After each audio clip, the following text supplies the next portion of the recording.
matam kuire koi furup ta maroi na mati furup ta koi gi historical witness am lai ra ai de koi se matam koi na furup amagi wakhal lingjen mating si sondhan ga wai ta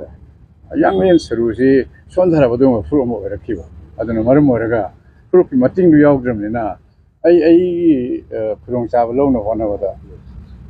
imong mo si manaw ba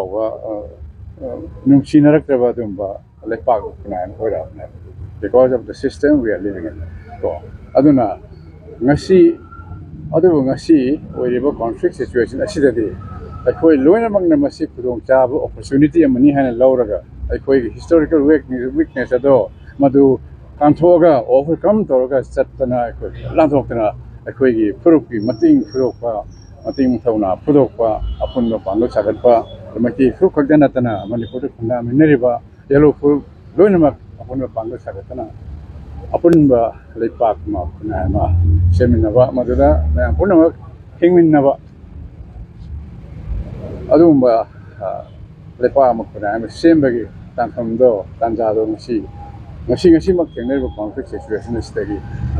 torokam koena khale masi torok na basu lepak ki singosingna masi wakasi khantharaga akoi da leineriba adumba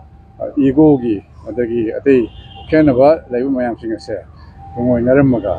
punna thabak tominaba chokta na khale ngasi di akoi manipuri oiriba manipur lepak kanba puruk kanba asi wafam sidagi hen lugo wafam tele teng khale masesta ko loinamak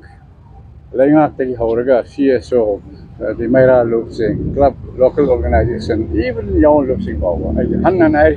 may say, local function that I talked to Sangi, upon the fear, Lomino Sangi. I did fear to let him come to the Matsuri Tari, but Kim Singer said, Open Munga.